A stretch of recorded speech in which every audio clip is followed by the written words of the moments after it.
tous, bienvenue pour cette vidéo sur la pleine lune du 27 juillet ici au Québec et du 28, à 2h du matin en Europe. Comme vous allez le voir dans cette vidéo, j'ai voulu un petit peu expérimenter, donc filmer d'une façon différente. Sincèrement, je ne sais pas du tout à quoi ça va ressembler. Peut-être que vous allez juste me voir tout le long de la vidéo parce que ça n'aura pas fonctionné. Ou peut-être, en fait, au meilleur des cas, vous allez pouvoir voir la carte du ciel en même temps que je vous parle. Je fais ici un test, donc je ne sais pas quel va être le résultat final, mais il est clair que si au niveau du montage, j'arrive pas à bien faire les choses, vous ne ferez que me voir comme d'habitude, et si j'ai réussi, vous verrez donc la carte. Voilà. Alors, pourquoi ce changement? Alors, c'était pas du tout fait exprès. Le fait est, c'est qu'ici, on est vraiment dans une pleine lune qui se situe en Verseau. Et le Verseau, entre autres choses, nous parle de changement. Mais pas changer n'importe quoi, vu que cette lune est conjointe à Mars, et est conjointe aussi au nœud sud. Mais avant de rentrer dans ces détails-là, pour pas vous perdre, je vais vous parler de l'axe Lion-Verseau. L'axe dans lequel se situent respectivement le Soleil et la Lune, pour qu'on ait ici une pleine lune. Il faut voir ici que cet axe Lion et Verseau est occupé, depuis bientôt 9 mois, par les nœuds lunaires. Donc vous pourriez vous demander, mais qu'est-ce donc que les nœuds lunaires? Pour ceux qui ne connaîtraient pas du tout, c'est un axe, donc ici dit fictif, dans le sens où dans le ciel on ne va pas le voir, qui correspond, pour faire très simple, au chemin de vie. Habituellement, dans les thèmes de naissance, on va regarder l'axe des nœuds lunaires pour voir un peu qu'est-ce qui est venu expérimenter votre âme à vous en particulier dans cette vie. Dans une carte ici, comme celle de la pleine lune, la nouvelle lune, enfin les cartes du ciel, sans qu'il y ait un individu concerné directement, ça vient un peu nous donner une direction sur qu'est-ce qui est en train d'être travaillé en arrière-fond de tous nos rendez-vous ici, de nouvelle et de pleine lune. Et donc, c'est vraiment une notion d'engagement vers soi, d'amour de soi, d'authenticité, mais en même temps d'actualisation. Lion-Verseau. C'est un peu tout ça que viennent nous donner comme information les nœuds, notamment ici le nœud nord, qui est vers quoi je tends, tandis que le nœud sud, c'est qu'est-ce que je dois laisser aller, on pourrait le dire ainsi. Quels sont mes acquis, mais aussi les choses que j'ai à dépasser. Donc là, on a vraiment, avec un nœud nord en Lion, et là en plus cette pleine lune vient pile dessus, donc c'est pour ça qu'elle est pas mal forte, au-delà de l'éclipse lunaire, etc. Donc ici, on entend bien cette nécessité, on pourrait le dire ainsi, de non pas nous dire nos vérités, on a commencé à le faire depuis que Jupiter est en Scorpion, là, depuis octobre-novembre dernier, on est pas mal là-dedans, mais de voir qu'on a tous le droit de rayonner notre différence, on pourrait le dire ainsi. Que peut-être, jusqu'à présent, vous voyez votre différence, ou peut-être est-ce une différence qui vient de naître aussi, une différence nouvelle ici dans votre vie, quelque chose qui s'est passé d'assez imprévu, on est dans les énergies Verseau, et que vous avez du mal peut-être à dealer avec. Donc de voir que cette différence peut être un atout, peut faire partie quelque part de votre essence. Cette essence qui donc va pouvoir être rayonnée totalement. Donc pour ça, pour pouvoir rayonner totalement, on n'est plus dans l'ego en tant que tel. Quand je dis l'ego, vous voyez pas ici, c'est bien ou c'est pas bien, non, c'est vraiment l'ego, c'est vraiment nous, cette part qui a tendance à nous juger, qui a tendance à être blessée, etc., mais qui est là, qui est important pour nous permettre de communiquer aussi ici comme on le fait. Ok ? Donc de voir en fait qu'il peut y avoir présentement un engagement davantage avec notre âme, avec cette partie de nous qui n'a pas du tout été mise en avant, ou un petit peu de temps à autre, mais qui n'est pas mise en avant en tout cas par notre environnement, qui nous voit évoluer. Et donc depuis qu'il y a le nœud nord et le nœud sud là-dedans, dans cet axe, on est beaucoup amené à aller vers vraiment nous, qu'est-ce qui nous fait vibrer, qu'est-ce qui nous donne de la joie. Vous allez me dire, c'est peut-être général tout ça, mais pas tant en fait. Parce que si on fait ça, on pourrait le dire ainsi, vu qu'ensuite le nœud nord, lui, il va aller en concert, dans peu de temps en fait. Et en fait, on fait ça pour ensuite pouvoir, en fait c'est un peu à l'inverse, On va rayonner, ce qui nous donne de la joie, donc pour ensuite pouvoir se créer des racines, se créer des fondations qui sont complètement différentes que celles qu'on peut avoir aujourd'hui. Ça, c'était un peu une introduction, j'ai envie de dire, vu que on va rentrer dans le vif du sujet, avec le Soleil qui est donc conjoint à la Lune, qui est donc conjoint au nœud nord. Comme vous le voyez peut-être ici, donc on a le Soleil conjoint au nœud nord. Donc le nœud nord, c'est le genre de petit casque, hein, c'est représenté comme ça, comme symbole. Et en face, donc opposé, parce qu'on est en pleine Lune, on a donc la Lune, qui est très reconnaissable, hein, le croissant de Lune, conjointe à Mars, toujours rétrograde. Et le nœud sud, en fait, il faut voir qu'il est là, il n'est pas représenté sur ma carte, mais il est présent. Donc là, on va se parler de ça, de cette opposition-là, dans un premier temps. Donc, le fait que le Soleil soit avec le nœud nord, c'est qu'il y a une capacité de réalisation. Quand je dis de réalisation, c'est de manifestation, en fait. Peut-être, jusqu'à maintenant, vous étiez beaucoup en process très intérieur, ce qui ne veut pas dire que ça ne va pas continuer à être intérieur, mais voilà, vous posiez des questions, vous aviez envie de faire des choses, mais vous les faisiez peut-être pas forcément, parce que c'est pas totalement clair. Et là, avec ce Soleil conjoint au nord, on nous dit c'est le temps. C'est le temps de montrer quelque chose d'autre de toi. Et ici, la Lune en face, donc en Verseau, conjoint Mars, donc je vais faire un peu, on va dire, une synthèse de tout ça. Mars rétrograde, on l'a vu, surtout en Verseau, surtout avec le nœud sud, en fait, donc un peu nos passés, peut-être ce qui ne nous permet pas d'avancer, nous dit il y a d'autres façons de faire. Le fait que la Lune s'en vient dessus, ça nous montre en fait à quel point c'est pas évident de lâcher nos anciens fonctionnements. Que limite, ça peut être souffrant dans l'absolu. Parce que la Lune, ça nous touche nos émotions, notre sensibilité, etc. Et Mars-Lune ensemble, ça peut provoquer des colères, des frustrations, alors que cette Lune, en fait, nous demande non pas de nier ce qu'on vit à l'intérieur, même si c'est une Lune en signe d'air ici, on peut avoir une difficulté tout est relative, ça dépend de vous aussi, mais une tendance peut-être à vite aller dans les idées, dans le monde des idées. On s'entend, je souffre ici physiquement, dans le monde des idées je ne souffre pas, mais j'ai du mal à manifester, à revenir à la matière, parce que le corps est matière, et donc manifester peut être difficile, parce que là le mental pense que ça va être forcément douloureux, alors que non. Pourquoi je dis alors que non ? C'est parce qu'il y a un grand nettoyage, encore oui, mais bon vous le savez de toute façon, il y a un grand nettoyage ici avec ce Mars-Lune, donc il y a un nettoyage au niveau de mémoire qu'on peut porter, donc il y a comme une actualisation de nos habitudes de vie, actualisation vraiment de notre façon de faire, et c'est pour ça quelque part qu'on peut avoir comme un prémisse, même si Mars est toujours rétrograde, un prémisse de choses nouvelles que vous allez mettre en place dans votre quotidien. Surtout qu'ici, le maître du Verseau, c'est Uranus. Donc là, vous voyez, on a la Lune et on a Mars, et il y a un trait rouge, ce qu'on appelle un carré, qui va jusqu'à notre Uranus, qu'on connaît bien, en taureau, on en a déjà parlé. Et Uranus est également relié par un carré similaire au nœud nord et au Soleil. Donc Uranus est ici important, étant donné que c'est le maître de la Lune, et que pour les cartes de nouvelle et de pleine Lune, c'est la Lune qui est la plus rapide, donc on va regarder forcément la planète maîtresse du signe où loge la Lune. Donc cet Uranus qui est là, il vient comme donner un coup de boost, on pourrait dire. Et si le coup de boost, vous ne le ressentez pas encore, ou vous ne le voyez pas ainsi, c'est peut-être parce que ça vient totalement bousculer aussi. Bousculer dans les habitudes de vie, les habitudes de faire, ça remet en question, c'est peut-être pas le bon mot, mais ça va venir aussi quand même, on peut se questionner sur qui on est, en termes d'identité. Ça peut donner le goût en fait de changer totalement de registre.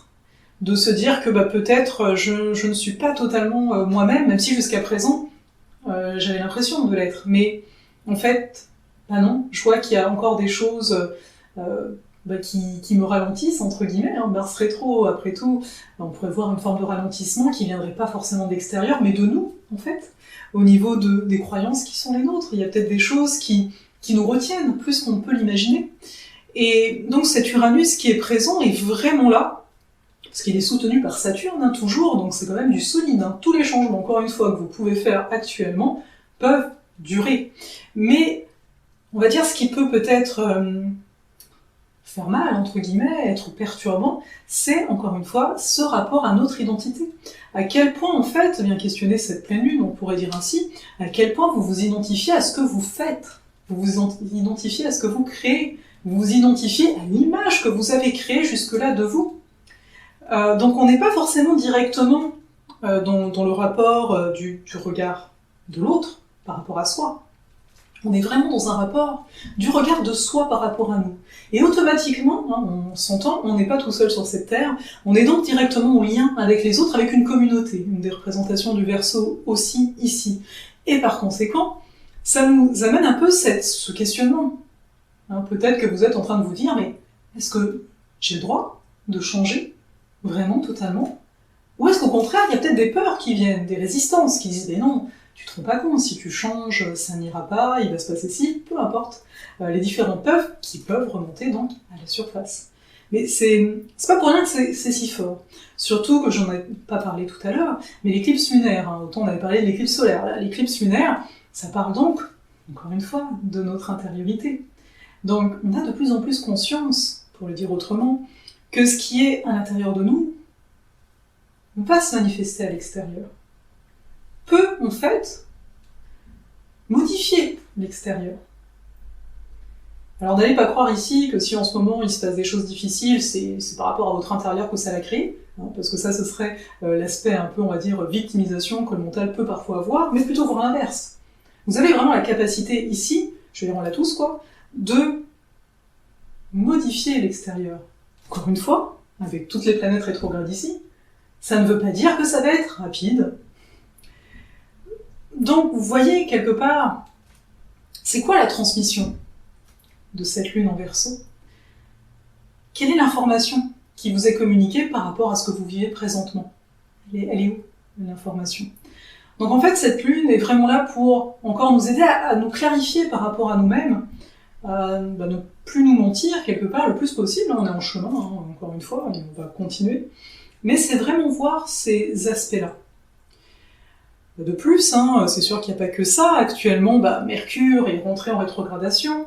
Il le sera, si je ne me trompe pas, jusqu'au 18 août prochain. Donc une période de rétrogradation de Mercure. Voilà, en plus, il est en Lion. Donc ça va être, encore une fois, ça appuie beaucoup sur cette notion. Quelle est l'image que j'ai de moi-même par rapport à la confiance que vous avez en vous, par rapport à est-ce que vous osez vraiment dans votre vie, ou est-ce que vous avez plutôt des craintes, est-ce que vous avez peur de ce que vous pourriez réaliser, ou au contraire c'est plutôt fluide, et dans l'absolu, même si les réponses sont oui, oui, oui, genre j'ai pas peur, mais je me réalise, etc., je comprends pas, c'est simplement ici un questionnement, est-ce que les réalisations qui ont été faites, elles sont au passé, mais donc les prochaines, est-ce qu'elles auront le même octave que les autres qui ont été faites? Parce qu'avec ce Mercure, en fait, c'est vraiment notre façon de penser. C'est également, on pourrait dire, notre façon de créer du lien. Et quand il est rétrograde, c'est est-ce que je suis en lien avec moi-même ici? Est-ce que, honnêtement, surtout ici avec le lion, en fait, il est en lion, donc c'est la créativité, etc. Est-ce que, quand je crée, je suis en lien avec moi, ou je crée pour être en lien avec les autres? C'est-à-dire, est-ce que je suis en attente d'une reconnaissance, parce que j'ai encore du mal à m'aimer moi-même, ou est-ce qu'en fait, non, je crée pour moi, parce que c'est une façon quelque part de s'aimer aussi, d'accueillir ça. Et pareil, là, si vous avez du mal à créer tout court, voyez, pourquoi vous permettrez pas ça quand on est enfant, tout le monde dessine, on n'est pas en train de se regarder et de dire « Ah, lui c'est mieux ». Non, pourquoi? Donc, c'est là-dessus que ce Mercure rétrograde-là en particulier va venir nous faire, entre guillemets, travailler, même si travailler n'est pas négatif en soi, c'est accoucher de soi-même, pour rappel, on pourrait le dire ainsi. Donc, je vous l'avais pas montré, parce que, je suis pas habituée. Mercure rétro, donc il est ici, il y a un petit R, je pense pas que vous le voyez forcément à l'écran. Et ensuite, on a également Vénus, qui est toujours en Vierge ici, et Vénus qui est toujours opposée, je dis ça par rapport au premier quartier, si vous êtes sur Instagram, vous avez dû voir passer ça, qui est donc toujours opposée à Neptune, donc on va déjà voir ça. Alors, Vénus en Vierge, il y a un désir de s'améliorer. Alors peut-être qu'en ce moment, vous êtes davantage en train de lire, de vraiment mettre en place, encore une fois, de nouvelles habitudes. C'est aussi les habitudes de vie, l'hygiène de vie. Peut-être vous avez vraiment le goût, de commencer quelque chose qui vous fait du bien dans votre vie de tous les jours, etc. Et peut-être aussi que vous vous questionnez sur le bien fondé de tout ça, parce que l'opposition Vénus-Neptune, c'est soit je me sens inspiré et j'y vais, ok, on est dans l'inspiration, et puis en même temps dans l'essai, on essaye, on voit concrètement, Vierge encore une fois, signe de terre. Ou bien on est un peu dans l'expectative, indépendamment du thème de chacun, de se dire je doute, est-ce que je suis peut-être pas dans une forme d'illusion, est-ce que je suis pas en train de chercher à aimer des choses à l'extérieur, à faire comme ça des choses pour me fuir moi-même. Ce serait une autre possibilité également. Après, si on prend, bien entendu, avec Vénus, l'aspect plus amoureux ici, on voit qu'il y a une possibilité où il y a peut-être un besoin d'avoir des habitudes avec l'être aimé, ou peut-être, si là vous êtes plus dans l'aspect plus célibataire, etc., peut-être que vous avez peut-être du mal à dire vraiment ce que vous voulez, en général, parce que vous laissez la place à l'autre. Il y a un côté un peu pudique aussi, où vous attendez d'être plus avancé pour plus vous prononcer. Avec l'opposition à Neptune, c'est toujours la même chose, vraiment ramener aux faits, plutôt que de s'illusionner qu'il y a telle ou telle chose, alors qu'en fait c'est peut-être pas du tout vrai. Je veux dire, vous venez de rencontrer quelqu'un, déjà pour vous, waouh, c'est génial, c'est sûr que c'est l'homme de votre vie, ou c'est la femme de votre vie, peu importe. Et vous vous illusionnez parce que dans les faits, vous avez juste, pris 2 repas avec cette personne et puis c'est tout. C'est ça, ramener aux faits. Pour essayer de se ramener en fait au présent, tout simplement. Mais vous voyez, avec Vénus ici en Vierge, par rapport à tout ce que je vous ai dit avant, ça vient vraiment nous amener cette quête quelque part de s'améliorer soi-même. C'est très important pour soi. Et oui, peut-être, avec la Vierge, on n'est pas à l'abri d'une problématique de santé ou quoi, qui peut nous amener à ça. Mais de voir dans cet aspect-là, de toujours voir, peu importe la situation dans laquelle vous êtes, quel est l'enseignement derrière. Parce que des fois on dit, l'enseignement, on le verra plus tard, mais parfois en fait, on peut mettre notre attention trop sur ce qui va pas, et pas voir à côté les choses qui sont en train de se déployer, les espaces qui sont en train de se créer en raison de cette chose, entre guillemets, qui va pas. Ensuite, Vénus, Vénus qui est là, elle est également donc en trigone, qu'on appelle ça, le trait vert comme ça, 120 degrés, avec Pluton toujours rétrograde.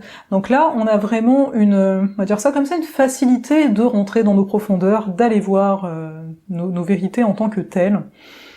Alors, c'est pas toujours de tout repos, mais en même temps, ça peut être une très belle source d'enseignement déjà, d'un point de vue personnel, de voir des choses qui nous étaient cachées jusqu'à présent, mais également pour pouvoir approfondir, pourquoi pas, peut-être là vous avez plus le goût avec des amis ou quoi, de parler de choses plus profondes. Il y a vraiment un désir de toucher aux choses, on pourrait aussi le voir ainsi, et non pas être que dans l'aspect plus superficiel. Donc en fait, on a d'un côté ici dans cette carte, on pourrait dire, avec ce que je viens de vous dire là, un aspect plus posé, ok, on est vraiment en train de se retrouver, on est en train vraiment de poser aussi des actions quand même, mais pour nous, dans la sphère peut-être un peu plus intime, quotidienne, et en même temps on peut avoir une forme d'excitation, avec Lune, Mars en Verseau, en aspect de tension avec Uranus, forme d'excitation qu'on aimerait que ça aille plus vite, on a peut-être aussi des opportunités qui s'en viennent, qui n'étaient pas là, mais toujours revenir en fait à ce fait pour moi qui est essentiel ici dans cette carte, qui est vraiment, ok, qui est-ce que je suis?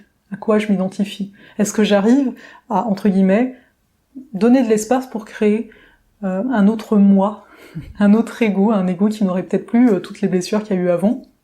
Vous voyez ce que je veux dire, on cherche pas du tout la perfection, chose qu'on pourrait en fait chercher pour vrai avec Vénus en Vierge, mais de voir ça, c'est vraiment essentiel de voir c'est quoi l'authenticité. Des fois on se dit, je suis authentique parce que je fais un truc que j'aime vraiment, etc. Avant je faisais pas un truc que j'aime vraiment, mais ça ne s'arrête pas à ce qu'on fait, en fait. Donc est-ce que je respecte vraiment mon rythme au niveau personnel? Est-ce que, parce que j'ai peur que si je travaille pas, j'en sais rien, moi 7 heures par jour, quand on est ici à son compte, on s'entend que, dépendamment des boulots.